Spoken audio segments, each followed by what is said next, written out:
Entramos entonces al último tema de este semestre, que es paralelismo de datos. Pero este va a ser digamos, va a ser una ayuda que trae escala para que uno no piense en hacer paralelismo de tareas de cosas que ya están paralelizadas, sino que piense en hacer paralelismo de tareas de cosas que no están paralelizadas, pero si ya están, las puede uno usar. Bueno, entonces vamos a ver qué es paralelismo de datos, operaciones sobre datos paralelos, qué es paralelizable y qué no, y cómo es que escala, qué es lo que trae escala y qué trae escala por detrás, aunque no lo vamos a usar en los talleres ni en el proyecto, para implementar esas cosas eh, sobre cualquier tipo de colecciones. Entonces, ¿qué era paralelismo de tareas? Era lo que veníamos haciendo, una forma de paralelizar que distribuye la ejecución de los procesos a través de nodos de computación. ¿Sí? Entonces dijimos, eh, para hacer esta tarea, para hacer un almuerzo, se necesita que alguien haga la entrada, alguien haga el plato fuerte, alguien haga el postre, y ponemos a uno a hacer eso, a otro a hacer eso, a otro a hacer eso. Tres cosas diferentes, y luego sincronizamos esas tareas o unimos los resultados para entregar el almuerzo. Ese es paralelismo de tareas. O sea, lo que ponemos a hacer en paralelo o concurrente eran diferentes tareas. ¿Qué se llama paralelismo de datos? Es una forma de paralelización que distribuye los datos a través de nodos de computación. Es decir, necesito hacer arroz para 10.000 personas o para 1.000.000 de personas, pero no necesito hacer, todos tienen que hacer arroz, pero o sea, las tareas no son lo que voy a repartir. Usted haga esta tarea, usted haga esta tarea, usted haga esta tarea, sino usted haga el arroz con esta cantidad, usted con esta cantidad y usted con esta cantidad. Es decir, los datos los reparto para que se haga la misma tarea y luego los uno y trato de que eso sea más rápido que hacer la tarea yo solito. Finalmente es paralelismo, ¿sí? Lo que pasa es que las tareas que se hacen en cada no son la misma, no diferentes tareas, para luego combinarlas. Entonces eso lo llaman paralelismo de datos. La idea básica es muy sencilla. Si tiene una tarea a realizar sobre un conjunto muy grande de datos y la quiere hacer en paralelo, entonces divida ese conjunto en subconjuntos. Luego haga la misma tarea en paralelo para los subconjuntos, tin, tin, tin, tin, y luego combine los resultados. O sea, lo que se paraleliza no es la tarea, sino los datos sobre los que se hace la tarea. Que haga esto, con estos datos, usted haga esta tarea con estos datos, haga la misma tarea con datos diferentes. Luego uno los resultados y eso es la tarea con los datos completos. Pero la tarea que se hace en cada sitio es la misma. Eso es lo que es diferente.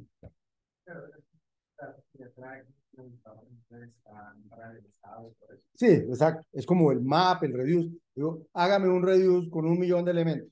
Él por dentro dice, ah, esto lo paralelizo así, no sé qué, y le vuelve el reduce con los 1.000 elementos, como si lo hubiera hecho secuencial.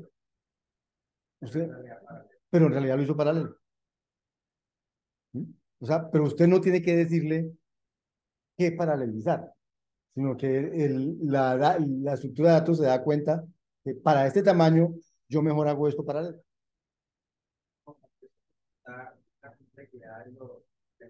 Exactamente, exactamente. Entonces el usuario solo usa la potencia del paralelismo, pero no la implementa, porque ya está implementada. ¿Cómo está implementada? Como hemos visto que se implementa el paralelismo, ¿cierto? Entonces, paralelismo de datos. Resulta que el mundo se mueve con datos. Y hoy en día el mundo tiene muchos datos, millones de datos. Cualquier cosa genera millones de datos. Hasta la base de datos de la universidad de ustedes, de los estudiantes, eso tiene millones de datos. Entonces, lograr pensar en tareas que se hagan sobre esos datos es importante. Tareas que se hagan eficientemente. Bien.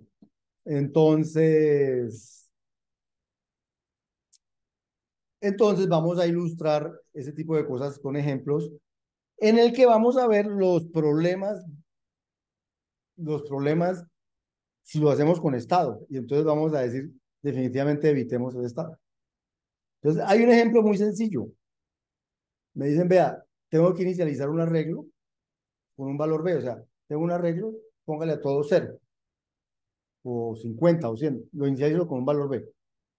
Entonces, si su arreglo es de tamaño 1.000.000, y usted simplemente hace el for que está acostumbrado a hacer secuencial e imperativo para i de 0 hasta la longitud, haga xs de i igual a b, pues ¿cuánto se demora eso? Si es de 1 millón, se demora 1 millón de operaciones.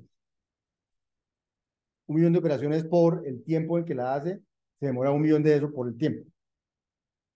Si usted lo hiciera en paralelo, entonces diría, pero ¿por qué tengo que, si a todos les voy a asignar 100, ¿por qué tengo que hacerlo secuencial? Puedo dar un pedazo de allá, a todos los pedazos hacerlo al tiempo, ¿cierto? Es más, si hubiera 1 millón de núcleos, le dice a cada núcleo inicialice la posición que le corresponde en cero o en B, tardaría una unidad de tiempo haciéndolo. Entonces, ¿por qué tengo que hacer en paralelo, en secuencial, lo que se puede hacer en paralelo? Entonces, ¿cuál es la idea que trae escala con los datos? Es decir, vea, los datos son, este es el dato, o sea, cero hasta la longitud, ese es el rango. Paralelícelo y luego sí haga esta operación. O sea, que lo que este i, por donde este i va a variar es por un rango paralelo, no por una estructura de datos paralela, no secuencial, y por tanto, él va a tratar de hacer esto en forma paralela. Les voy a mostrar la diferencia. Entonces ya es paralelismo de datos.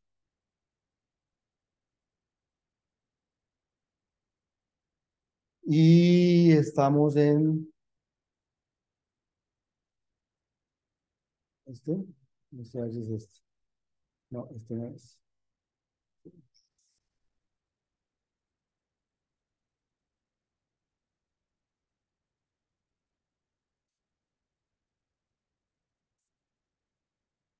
Este.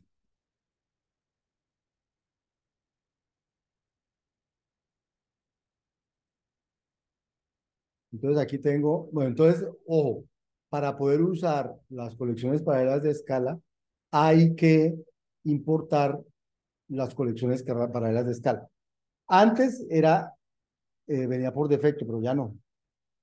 Entonces toca importar las colecciones paralelas de escala. Y ya les voy a mostrar para que después no les vaya a pasar con el taller 6 que no saben qué hacer. Ya les voy a mostrar cómo es el build.sbt para usar datos paralelos.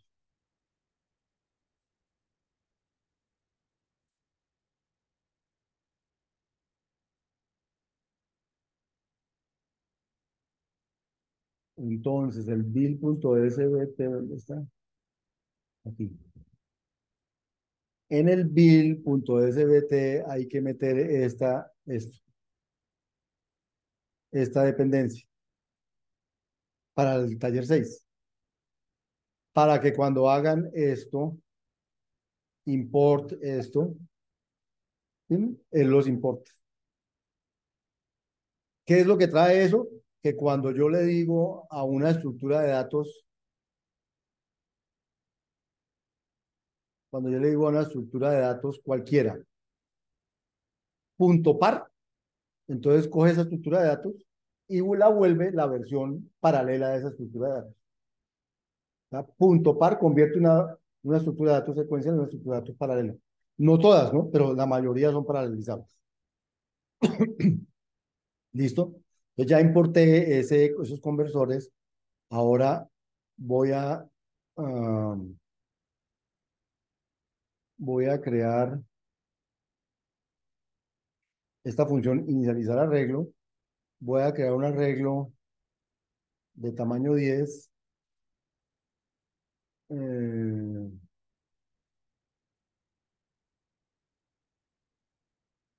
Voy a crear un arreglo de tamaño 10. Ahí está, son puros ceros. Voy a inicializarlo en 3 con mi función de inicializar. Y ahora miro qué es el arreglo. Va a tener puros 3. Facilísimo. Era lo que yo esperaba. Ahora, este arreglo. Bueno. ¿Cuál sería la diferencia? Bueno, uno podría tratar de ver la diferencia en tiempo, pero ahorita no vamos a ver tiempo. Digamos, lo que quiero que miren es que como que la semántica de esto fue lo que yo quería. El arreglo quedó bien inicializado. Pero ahora suponga que lo que yo quiero inicializarlo es la posición cero con un valor, la posición uno con este valor más uno, la posición 2 con el valor anterior más uno, la posición 3 con el valor anterior. O sea, que quiero que cada uno sea el anterior más uno. Ese es este de aquí. Quiero llenar mi arreglo diciendo que la posición cero es la posición inicial y que de ahí en adelante la posición I es la posición anterior más uno. Y tengo la misma versión, bueno, esa es la versión secuencial, y tengo la misma versión en paralelo. Lo único que hago para decir paralelo es que aquí le digo que este rango, en lugar de ser secuencial, es paralelo. De resto, el programa es el mismo. Llene el arreglo en paralelo, el programa es igualito al secuencial. Lo único que hice fue convertir una estructura de datos que era secuencial en paralela para que si él puede aprovechar eso, lo aproveche. Y ahora vamos a crear un arreglo B y un arreglo C de tamaño 10. El arreglo B y el arreglo C empiezan en ceros. Vamos a llenar el arreglo B con 3. Ese es el llenar secuencial.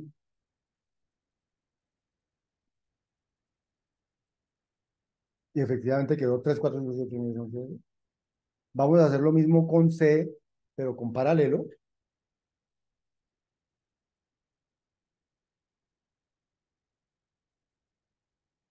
Miremos C, quedó como bien, ¿sí o no? Bien. Vamos a hacerlo, voy a hacerlo otra vez.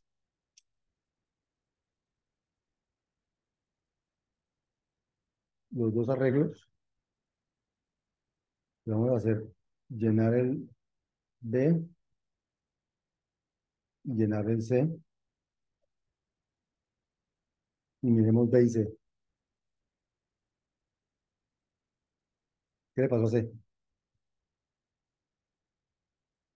3, 4, 5, 7, 1, 2, 3, 4, 5. ¿Qué le pasó a C? ¿Quién me dice qué le pasó a C? Díganme. Él estaba traduciendo por acá y por acá, ¿cierto? Entonces, cuando estaba por acá, todavía no había terminado el de izquierda. Entonces, con un cero y Exacto. Recuerden que venían inicializados en cero. Entonces, este lo empezó a llenar con el 3. Pero cuando le tocó el turno a este, que fue al mismo tiempo que a los otros, pues aquí había un cero. Entonces empezó con cero más uno más 2 más 1. O sea, él como que dividió esto en este pedacito y este pedazo lo llenó con el cero que había y este con el 3 que venía. Y entonces no quedó bien. ¿Por qué no quedó bien? Porque el resultado de aquí depende del anterior, el resultado de aquí depende del anterior. Y cuando esas cosas pasan y uno paraleliza, pues ya la cosa no funciona. Porque dependen de que el dato esté ahí el día que usted lo necesita y puede que no esté, porque cuando está en paralelo usted no sabe quién va a ejecutarse primero. Y en una ejecución funcionó. Y eso puede pasarle a ustedes, es decir, hacen una prueba y dicen, ay, funcionó. Y ya se van con eso. Y después vienen a hacer la prueba aquí y no les sale. ¿Pero por qué si yo hice mi prueba y me funcionó? Me funcionó de suerte, porque le dieron el turno primero a uno y luego al otro. Pero si le hubieran dado el turno primero al otro y luego al uno, perdió. ¿Sí? Entonces, estas cosas, hacerlas cuando hay estado de por medio, no es recomendable. O sea, usted no haga, si usted está trabajando imperativo, usar los punto par no es una buena idea, porque usted no sabe si eso va a funcionar o no. Porque usted cuando trabaja imperativo está pensando en la secuencialidad, está pensando que las cosas se hacen en orden y la corrección depende de que las cosas se hagan en el orden que usted quiere. Cuando usted paraleliza, quiere decir que hay cosas en las que no le importa el orden, pero aquí sí importaba el orden.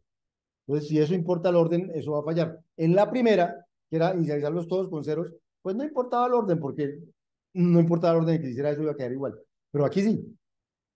Entonces, cuando importa el orden, aunque usted puede sencillamente decir, uy, póngame aquí punto par para que haga eso más rápido, no necesariamente le va a quedar bien. ¿Listo? Entonces, punto par es una maravilla, porque por debajo, fíjense que por debajo, sin usted saberlo, él trató de paralelizar el cálculo de ese foro. Y ustedes no le dijeron que lo paralelizara. Solamente, digamos que sí se lo dijeron cuando le convirtieron eso a punto par. Entonces, de alguna manera dice, utilice los algoritmos que tenga para paralelizar por allá abajo. Pero esos algoritmos son correctos solo si pasan ciertas cosas. Por ejemplo, el reduce, el map, el scan, son correctos sí, solo si la función f es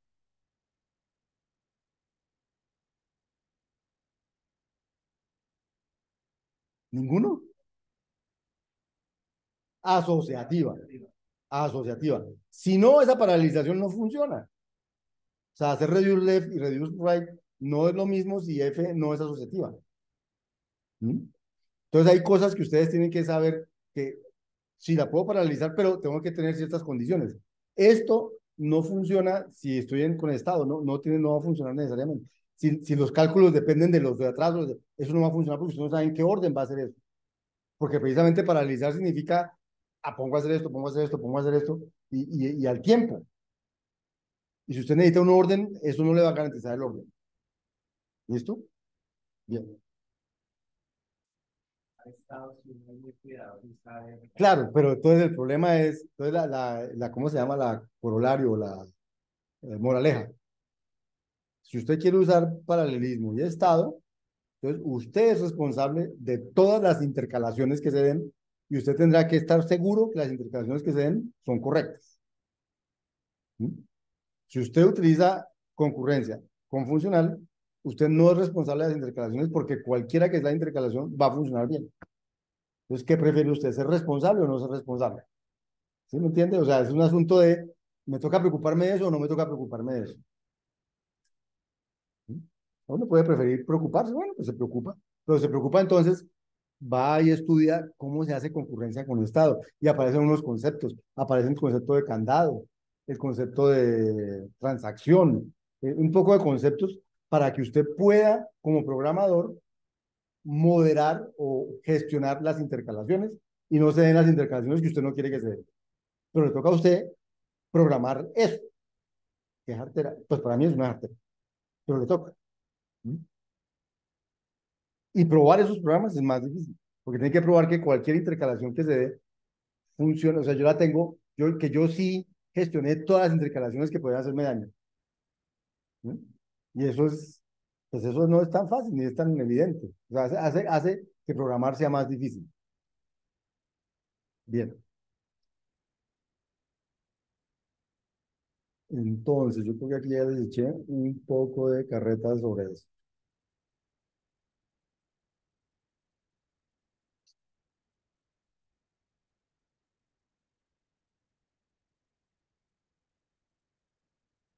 Esto ya lo hice, esto ya lo hice, esto ya lo hice. Bueno, pero hay casos en que la cosa funciona muy bien. Por ejemplo, miren este caso del sacar el máximo de un vector. ¿Cómo sacaría uno el máximo de un vector? En paralelo. ¿Cómo se le ocurría? No, quiero sacar el máximo de un vector, quiero hacerlo en paralelo. Dígame, Sergio. O sea, ¿qué significa? que es bueno. ¿Pero cómo lo saca? Ah, con el método punto max. No, pues claro, sí. Sí, no, de acuerdo, de acuerdo. Pero por detrás, ¿cómo estaría el max implementado?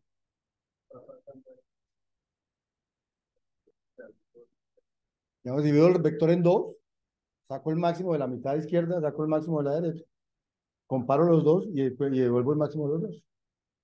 Ahora, el del máximo de la derecha o de la izquierda, también el máximo de la izquierda, lo parten en dos y todas esas cosas, hasta que sea suficientemente pequeño para que yo diga, ya no hago eso, más bien averiguo el máximo comparándolos a todos, con el punto max, con el secuencial. ¿Listo? Eso sería un máximo. Entonces, fíjense lo que vamos a hacer aquí. eh,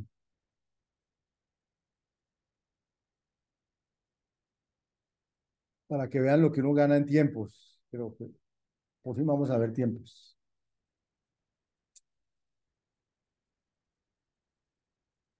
Eh, No sé cómo hacer para abrir esto. No alcanzo a ver. Eso. Entonces, mm, en una de estas debe estar.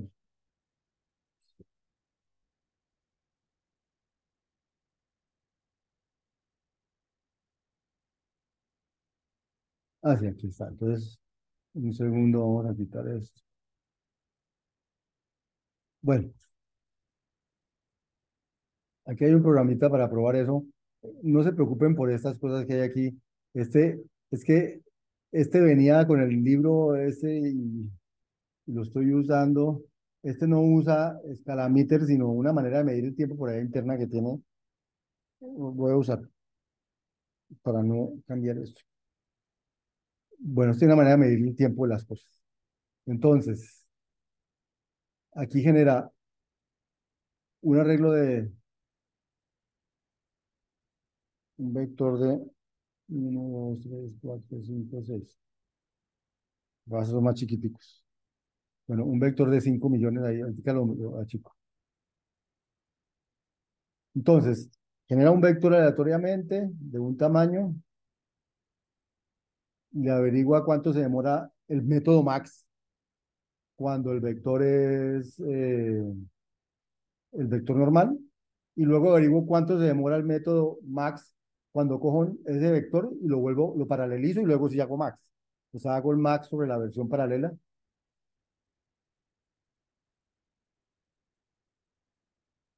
y entonces ah, me falta hacer esto.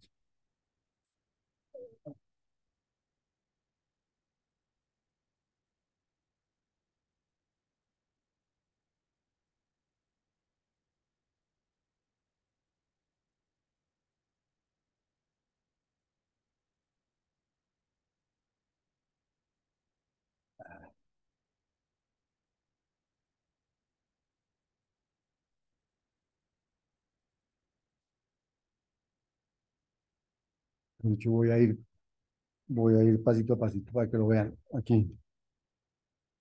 Creé un vector, números de 5 millones, bueno, de elementos, y luego le pedí que me diera el máximo, que sacara cuánto se demoró haciendo sacando el máximo. Set time, y se demoró 109 milisegundos. Y ahora le voy a decir que me saque el máximo, pero entonces fíjense que estoy haciendo numbers.par, es decir, cojo la estructura de datos, la paralelizo, hago la versión paralela de numbers y luego a eso sí le hago el método max. O sea que el método max se va a ejecutar el método que tenga para la versión paralela. Y le preguntamos cuánto se demora. 27. O sea, realmente ordenar, sacar el máximo de 5 millones se demoró 27 milisegundos en un caso y 109 milisegundos en el secuencial. Bastante ahorro, ¿sí o no? Bien. Eh, y lo único que hice, yo no hice nada. Lo único que hice fue decir, no, no, haga este cálculo con la versión paralela, con la estructura paralela, no con la estructura secuencial. Y de hecho, ese numbers.par, o sea, esa traducción estuvo incluida en el tiempo. O sea, dentro del tiempo está volver eso paralelo y luego sí hacer la versión paralela. ¿Sí? O sea, realmente la estructura de datos que hay debajo es las que él tiene para esas estructuras de datos, pues son estructuras que deben estar ya paralelizadas fácilmente. Es decir, solo que el nombre es punto par dice, ah, quiero usar el algoritmo especializado con paralelos. Bien. Eh,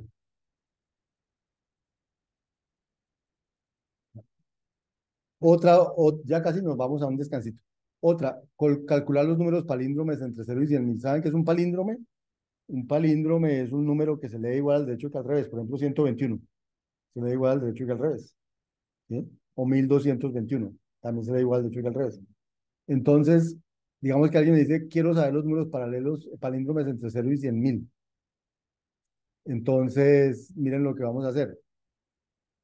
Genero todos los números entre 0 y 100.000 y los filtro mirando si lo vuelvo una cadena y eh, miro si ese número vuelto una cadena es igual al número a la cadena al revés. Entonces, si es igual el número a la cadena al revés, entonces es un palíndromo. Si no, no. ¿Listo? Y el de abajo es el mismo, pero diciendo hágalo, pero luego paralelice el rango y luego se haga el filtro. O sea, el filtro lo va a llamar paralelo, no lo va a llamar secuencial.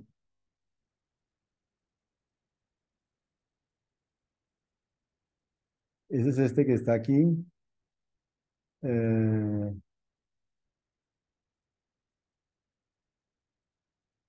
bueno, pri- primero, para que miren que funcionan bien,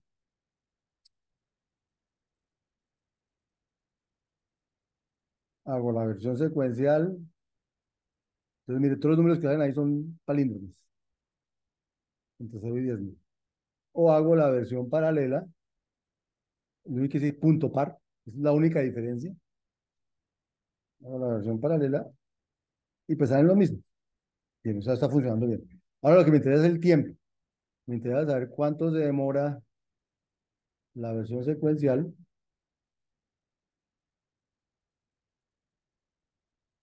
y cuánto se demora la versión paralela.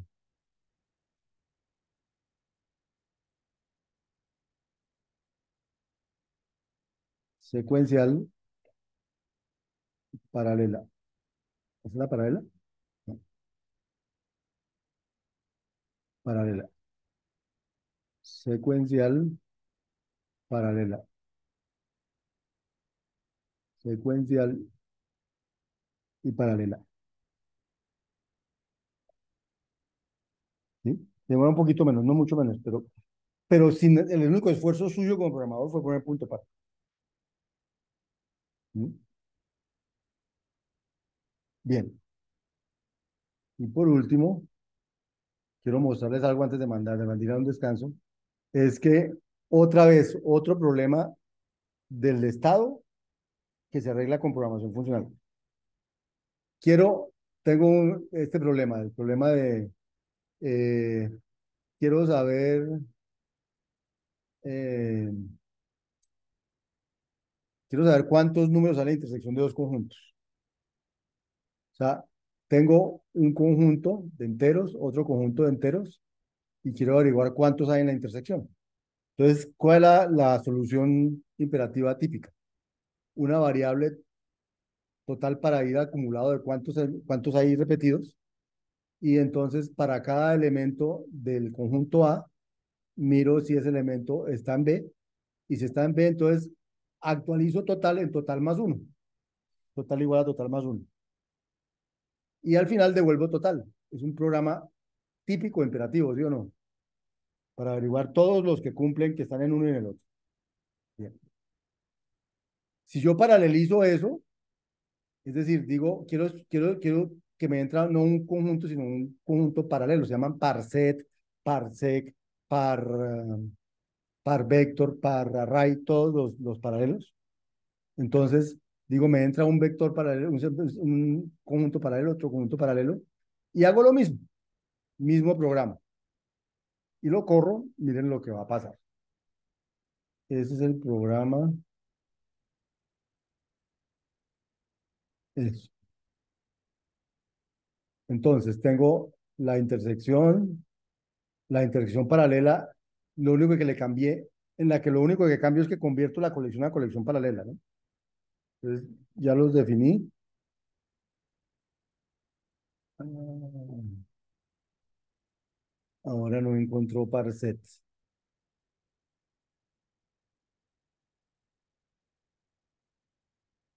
Es que antes todo eso era estándar y ahora ya no es estándar, pero bueno, no hay problema.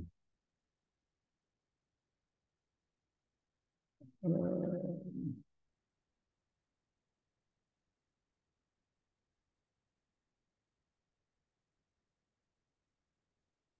listo, ahí tengo intersección Z y intersección paralela. Y entonces voy a decir, vea, A es el conjunto de 0 a 1000 B es el conjunto de múltiplos de 4, de 0 a 1000 por 4, o sea, 0, 4, 8, o sea, múltiplos de 4. ¿Sí? Entonces, mire, este cuál es esa. Sí, es esa. Y si yo dijera B, solo voy a dar múltiplos de 4 ahí. Listo, bien. Y entonces yo quiero saber cuántos elementos hay en la intersección de A y B. Entonces lo hago secuencial. Hay 250. De 0 a 1000 hay 250 múltiplos de 4. Cada 4 hay un múltiplo de 4. Eso está bien. Voy a decirle que me lo calcule en paralelo. Entonces, lo único que le digo es, utilíceme el intersection size par, que es igual al intersection size, solo que recibe estructuras paralelas. Entonces le digo, A paralelícelo, B paralelícelo y haga el intersection size, que es el mismo algoritmo de intersección. ¿Sí?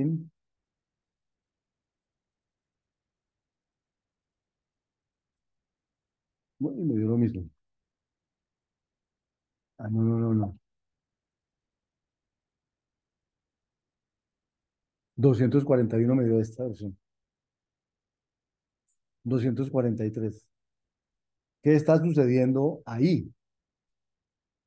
Está sucediendo lo mismo de siempre, que ese programita depende de una variable imperativa a la que un for le va cambiando su valor. Cuando la estructura es paralela, entonces este for se ejecuta en paralelo. Y cuando se ejecuta en paralelo, no siempre, no, hay dos actualizaciones en total que no se hicieron al tiempo. Entonces no falla, mejor dicho, falla. ¿Cómo resolver ese problema? Ese problema se resuelve no escribiendo imperativo. Miren, la función intersection size la puedo poner, coja A, cuente y cuente cuántas veces, para cada elemento de A, cuántas veces B la contiene. O sea, y entonces me va a devolver cuántos elementos esto me va a devolver cuántos elementos de A están en B. Pero es una solución funcional, no es una solución imperativa. ¿Sí? Y hago mi solución paralela idéntica. Como dice ahorita, lo único que le cambio es que entra una colección paralela.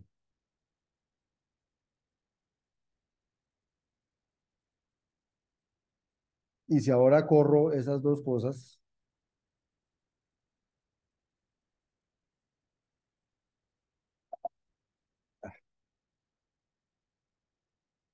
esto mismo que hice ahorita, cojo A,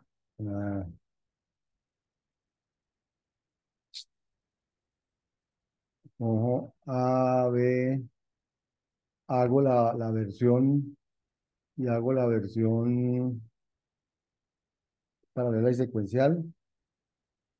Entonces tengo la versión, mm, ¿cuánto me dio sec res y cuánto me dio par res? Y esa versión siempre va a funcionar porque no hay nada que me vaya, no hay nada, no hay estado. Entonces, simplemente por ahora para decirles que Scala le ofrece a usted colecciones paralelas en las que tienen las mismas funcionalidades de los algoritmos, de las secuenciales, pero donde las cosas vienen paralelizadas. Eh, la pregunta es si todas las operaciones que uno tenía secuencial son paralelizables. Y entonces a esa respuesta vamos a tratar de hacerle verificar después de que hagamos un descanso. Volvemos a las 12:05, ¿sí? Volvamos a las 12 para que salimos temprano.